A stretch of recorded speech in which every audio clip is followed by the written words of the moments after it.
one of the biggest heavy metal bands in the world, Iron Maiden. I'm the singer, I'm the frontman, I'm the guy that basically presents everything. What's a rock star? You know, I mean, what is that? You know, I mean, it's actually nothing. It's just an invention of the media and the socials and whatever picture you took, and if you're popular, it's actually nothing. If you said I'm a storyteller, that's something.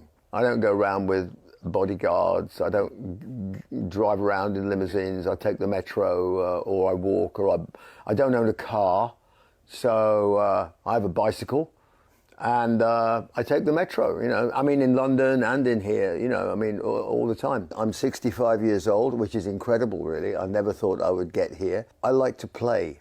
I mean, I like to play with music. So yeah, I had another completely different career outside of music, because I was for 17 years a commercial airline pilot. When I was training to be a pilot, I wasn't in Iron Maiden. I was thinking, wow, you know, what happens if, because I'd quit the band, and I was thinking, wow, what happens if all of this whole thing, you know, stops and people say, oh, you suck, you know, we're not interested in you anymore. I thought, well, I might need to do another job. Well, as it happened, I rejoined Iron Maiden, and my then wife was like, how are you going to do this job? Because you're in Iron Maiden. I said, I'll worry about that on Monday morning. And I had we were taking 6 months off. So I said, you know what, I won't tell them. I'll just take the job and get myself in the seat, and then we'll see what happens. I'm sure we'll be able to negotiate. Actually, not with Iron Maiden, with the airline, because there might be some benefits for them having a rock star as a pilot. You played fences when you were young? Yeah, escrime, yeah. No, I still train now. You're still doing some... Yeah, absolutely. I train 3 or 4 days a week. Really? Yeah. Well, when I can, you know. Yeah. Are you going to be at the Olympic Games? Not anymore, no. I was on the Olympic squad in 1988 in the UK. I was doing Maiden, so I had to train in and out, so there was always going to be a limitation. But now I'm a veteran, so we have World Championships, you have European Championships and everything. So and you're participating? Yeah, absolutely. Yeah. I was just in a competition just after Christmas in the UK. I have to talk to you about Eddie. Who is Eddie? In the case of Maiden, it's what has defined us. You know, I mean, because you know, you think of Iron Maiden, you think of Eddie. You know, and although I'm the singer, you know, you don't automatically think of me. You think of Eddie. Which is fine, because it goes back to the earlier question of being the rock star. We have Eddie, so we don't have to be the rock star. You know, we don't have to go and take some overdose and be found, you know, lying outside some Paris nightclub and go into rehab and have all these things and go and have 6 porn star girlfriends and all that shit, which is just nothing to do with music. We've got Eddie, and Eddie is more radical and cool than any of them, you know.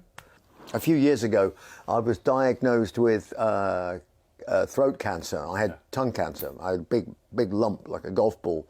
Everywhere I was looking, I was like, oh God, it's like, you know, that might be the last tree that I see, you know, everywhere there's hospitals. I mean, when did they put that? When did that hospital get there?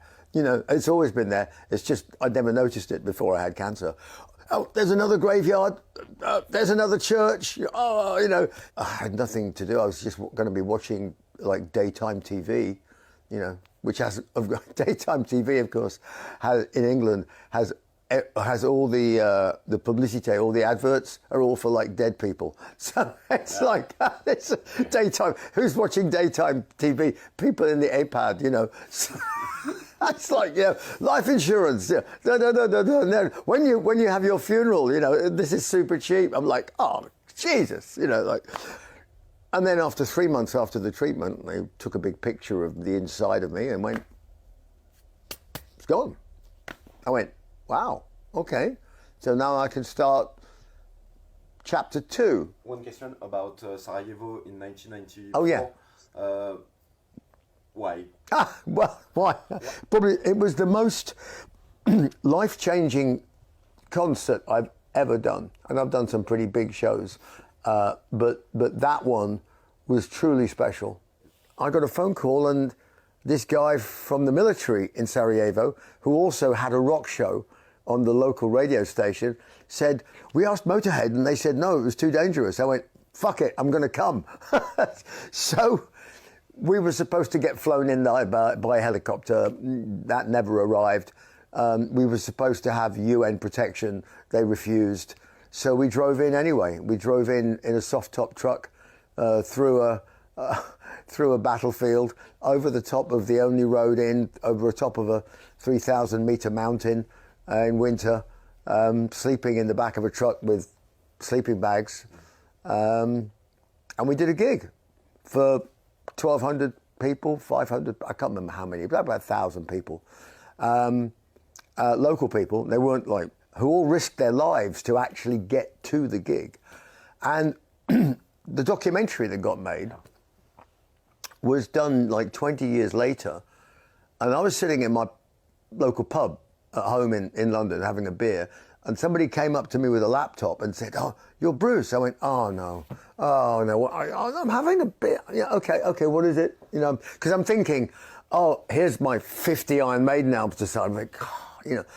And she said, no, I want to show you this stuff. And it was the raw footage of kids being interviewed 20 years later about how that concert changed their life.